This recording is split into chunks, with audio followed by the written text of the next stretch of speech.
But not having an argument against God is not the same as having a reason to believe in Him. Once my daughter Jamila asked me, Daddy, I understood, we go on walk after walk after walk, and we discuss these things. I understood how you found in the Quran answers to all your objections to the existence of God. But what made you believe in God? She's a very bright girl. Because she understood not having an argument against is not the same as having a reason to believe. And I told her, honey, it's hard for me to explain, but as I was reading, as best as I understand it, as I was reading through the Quran, and one by one, the sort of fortress of the wall I had built between myself and the belief in the existence of God, as that wall began to crumble one by one, piece by piece, as those arguments faded away, I began to have slight doubts about my atheism. And the more I began to doubt my atheism, the more the power of the Quran began to affect me. And the Quran is written in a very interesting style. In the beginning, it's quite technical. It goes into a lot of specifics, laws and rules and regulations. By the middle, it takes you into stories, beautiful stories, powerful allegories. Towards the end, the emotions of the Quran picks up and it reaches a crescendo and brings it all to this beautiful, powerful bursts of spirituality and eschatology, and it all comes together in brilliant, pounding images. And by the time I was getting towards the end of the Quran, as my atheism began to fade away, I began having these powerful spiritual moments when I felt I was in the presence of this tremendous divine embrace. I remember reading the surah, وَالضُّحَى وَاللَّيْلِ إِذَا سَجَى مَا وَدَّعَكَ رَبُّكَ. When I got to the end of that surah, I cried like a baby for 20 minutes. I didn't even believe in God. And it brought me to tears. And I would try to deny these experiences as I was having them. I would try to step on them. They just kept coming. And it was whittling away at my atheism. So by the time I was finished with the Quran, I had severe doubts about the non-existence of God. So I didn't know what to do. I didn't know what to do. The weeks were passing now, and I just wanted this experience that I had of reading the Quran to go away. I couldn't sleep sometimes. When I would walk to work, I would think about it. When I was sitting at work, it would keep coming back to me, the questions it raised, the issues, the power it had over me. I was an atheist. I shouldn't be having these experiences. I needed to talk to somebody. And I couldn't talk to the family that had adopted me, because it was clear they didn't have much knowledge of religion. So I thought I would go. I heard there was a mosque on campus. And I thought I would go there. And a Jewish student, a female Jewish student, a good friend of mine, pointed it out to me. We were walking by the church one day, St. Ignatius Church, this big, beautiful, spiraling church.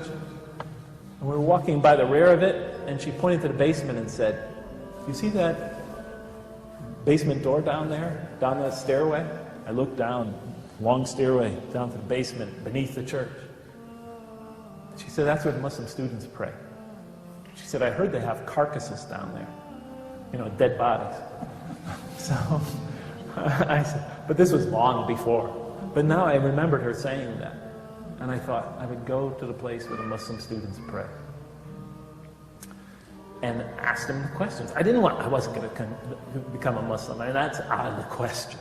But I thought maybe they could help say something that I could form my own kind of personal religion or something like that, or personal philosophy that could soothe me and get this out of my system.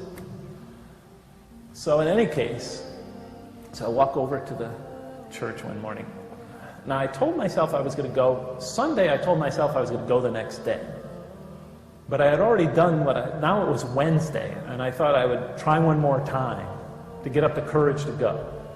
So I stood out in front of Harney Science Center, and you walk across the parking lot, and there's the church. Harney Science Center, where I have my office. And I'm looking, and I'm staring at the mosque, and it was a day like today in Manchester. was kind of cloudy, but the sun was starting to break through. So I finally said, Jeff, come on, just do it. So I marched over. And I get with my head down, and I come to the stairways down into the church, to the basement. And I start to get nervous, sick to my stomach. No, wait a minute, I'm not going down. No, let me just go check to make sure that's the place where the Muslims really pray. I don't want to be. So I look around the church looking for any other more likely entrance, because it's really a humbling entrance. I mean, it's in a dark basement. The stairway is dark. There's mold on the side of the wall. It couldn't be that. So I went around looking for other entrances to the mosque. There's nothing. So I went inside the church. I thought I'd go inside there and ask. Somebody might know. So I went inside the church, and the only person there was a janitor. And I went up to him and said, and I looked really nervous, could you tell me where the mosque is? And he looked at me like he was going to hit me with the broom. And he looked at me like, are you nuts? I didn't even think he knew there was a mosque there. I quickly just walked out of the church, stood in now the sun was breaking. It felt such a relief to be outside. Then I thought, I'll just go try that stairway down beneath the church in the basement, underground. So I went, walked over, stood there looking at it. I stood there for about 5 seconds. And then finally I said, okay, let's go. So I would start walking down the stairs. Every foot closer, every step closer, the more weak my knees got. I walked 7 miles a day. Back in those days, I actually used to run 10 kilometers to 10 miles a day. I had very strong legs. They were shaking by the time I got to the doorway. I reached out to grab the door, my hand was shaking. I turned around. I was in a panic. I turned around. I rushed to the top of the stairs, stood there, and I thought to myself, Jeff, are you an idiot? You go in and out of doors every day at this university. Get a grip. At most, there's nobody there or there's students down there. What's on the stairs? I turn around, head back down the stairs. Same experience. My knees are getting weaker. Try to reach the door. My hand's sweating now. It's shaking. My head's... I couldn't do it. I turn around again. I walk quickly back upstairs, catch my breath. Take some deep breaths. And then finally I said to myself, I'll never get down those stairs. So I looked up to the heavens. I don't know why we human beings do this, but we often do this in this sort of situation. I looked up to the heavens, and it was majestic and beautiful. The clouds were dissipating, the sunlight was starting to shine through them. I looked up to the heavens, and it made something I hadn't made in many years, a voluntary prayer. And I said, oh God, if you are really there, because I wasn't quite sure, give me the strength to go down those stairs and go inside that door. And then I stood waiting. I was waiting for a sign. I would have settled for anything. A bolt of lightning, an earthquake. San Francisco, we have earthquakes all the time. I would have taken it. I'm waiting for some sort of sign. What an idiot I am, but it's true. I was waiting for a sign. No sign. I turned around, walked down the stairs, put my hand on the door, pushed it open, and there were 2 students inside. And they looked at me and they said, can we help you? Immediately I got nervous. And I started calling out names of Muslims I knew. Is Mahmoud or Omar or Suraj here? They looked at me again like the janitor upstairs. No, nobody by that name here. What's their family name? I said, Gandil? You don't know them? Of course not, they never go to the mosque. So I said, thank you for your time. I'm sorry, I must be in the wrong place. I turned around to walk away, and then one of the students, who happened to be from Malaysia, and he was wearing traditional Malaysian dress, short guy, Abdul Hanan, I'd find out his name later, he said to me, would you like to learn about Islam? I said, oh, yeah, sure. Why not? So he said, well, come on in. So So I started to step in, and he said, please take off your shoes, we pray here. I thought, yeah, okay. All right. So I took off my shoes. So I walked in, and I sat down, and they said, what would you like to know about Islam? I said, well, I've been reading quite a bit about it. By that time, I had not only read the Kur'an, I had read several other books. And they told me, they started talking to me and saying some things, and I couldn't relate to any of it. And then finally, Abdul Hanan said, after about 3 minutes into his conversation, the other student, his name was Muhammad Yusuf, he was Palestinian, and he was dressed in Western clothing. And Abdul Hanan said to me something about how when the angels take your souls when you die, they beat them and strain them out of their carcasses, torture them. I remember when he said that, my response was, you know, I think I gotta go. You know, I think I have an appointment in my office. I didn't, but I thought that was just so lame. So I was ready to leave. And just then, as I'm excusing myself, the door opens. And now the skies have cleared and the sun is going down. And it's going down right behind the door. So the person who opens the door gets silhouetted. This brilliant silhouette of a human form. But it's just not any human form. This fellow has a long beard, and he has a turban on his head, and like granny glasses, and he has a cane, and he's wearing a thobe that comes down about calf length, and sandals. And I'm looking at him, and there's this biblical silhouette at the door. He looks like Moses coming out of the Sinai. And so I thought, wow, I gotta talk to this guy. So he walks inside the door, he takes off his shoes, walks inside his door, holds his hands up like this as if he's waiting for his share of something, closes his eyes and mutters something. So then he resumes his normal posture, and then he walks over. Oh, no, he says something to Muhammad Yusuf. So this fellow's also must be an Arab then. Says something to Muhammad Yusuf. Muhammad Yusuf. This brother goes, he goes, profesor. Ah. So this brother walks over. As he's walking over, they tell me, that's Brother Hassan. Brother Hassan. His name is Hassan Zara. He walks over. He's obviously some sort of big shot in the masjid. But he's a student. He's pretty young. He's in his mid-20s. He walks over. He sits down next to me, puts his hand on my leg like that, and trying to get me to relax. And then he says, he could obviously see I was nervous. And then he says, what's your name? First person that asked me that. And it was a nice personal touch. Remember that when you talk to somebody about your faith. Treat them like a person. So he says, what's your name? I said, Jeff Lang. He said, what do you do here? I said, I work at the university. I'm in the mathematics department. He said, you're a professor? I said, yeah. And he looks at the other two. And then he says, so you came to hear something about Islam? I said, well, sort of. And he said, what would you like to know?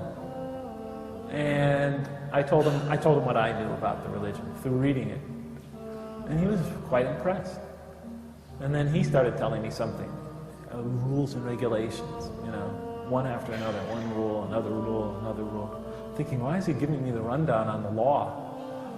And then it was getting very dry, so I told him, well, thank you all for your time. I really appreciated it.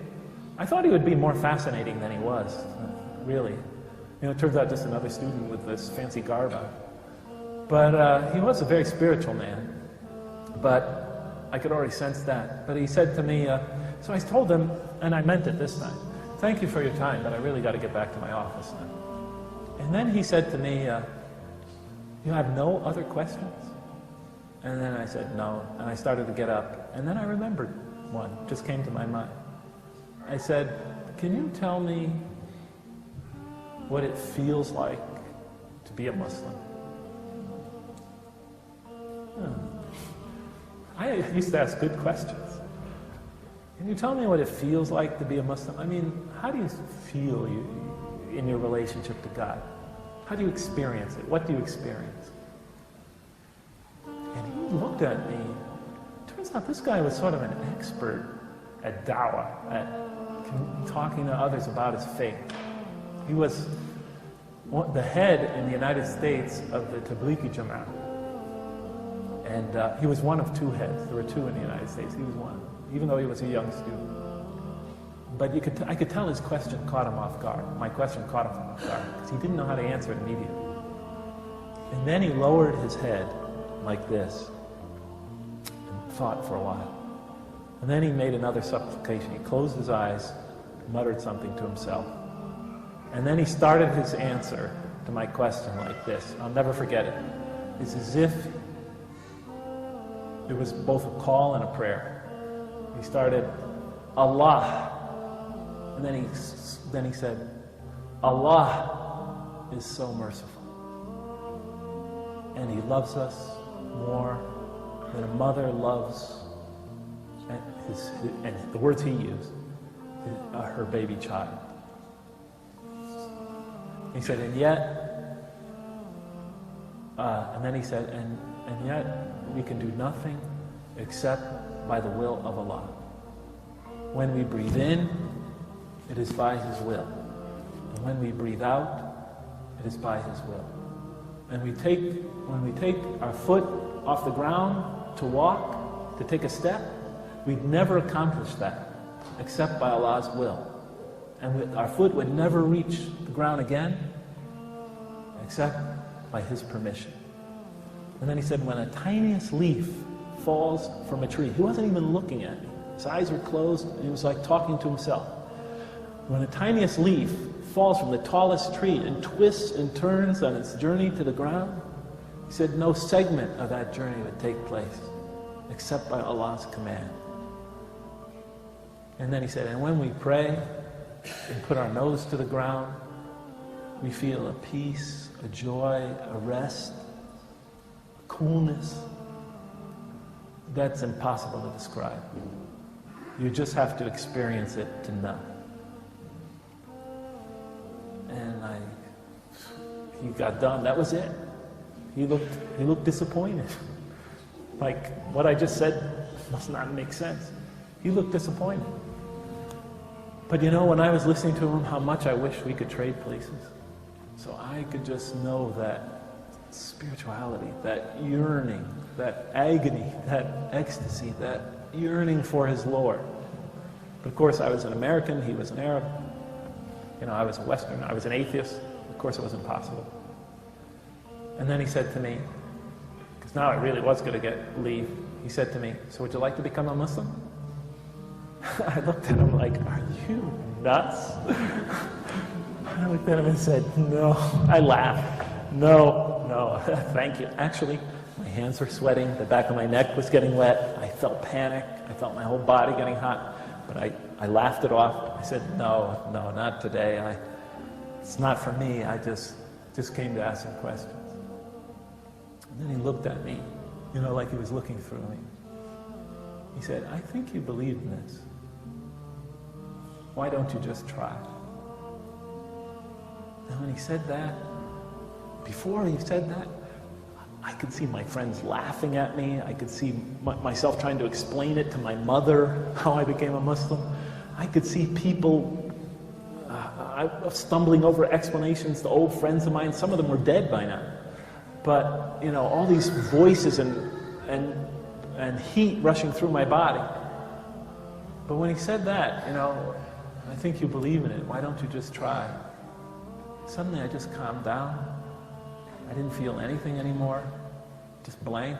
And then I remembered my words my mom used to tell me. My mom used to tell me, son, if you believe in something, it had nothing to do with religion. If you believe in something, and you believe it really, truly in your heart, you should pursue it wherever it takes you, even if all of humanity is against you.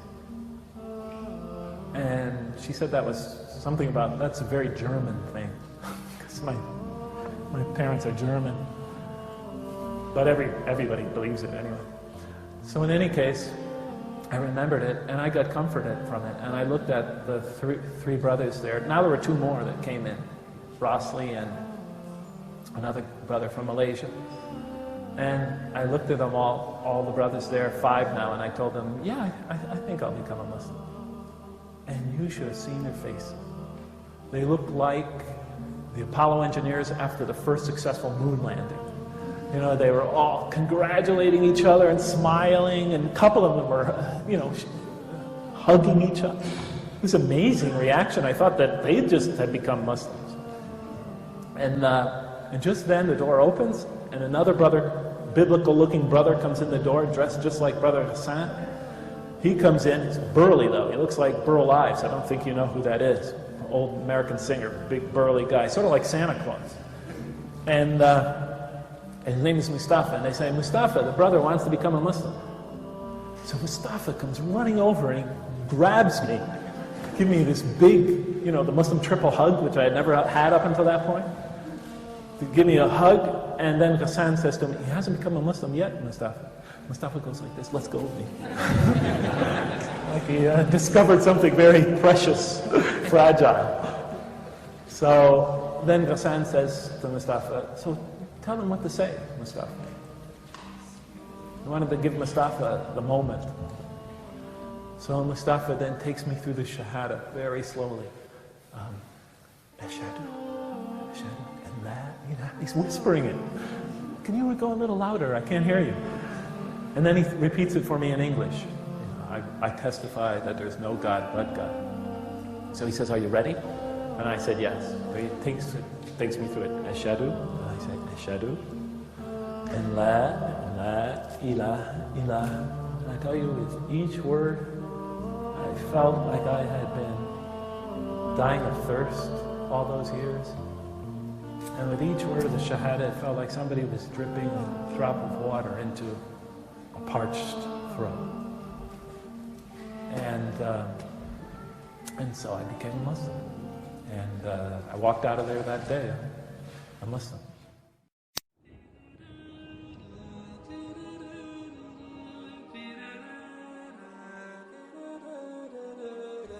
Show.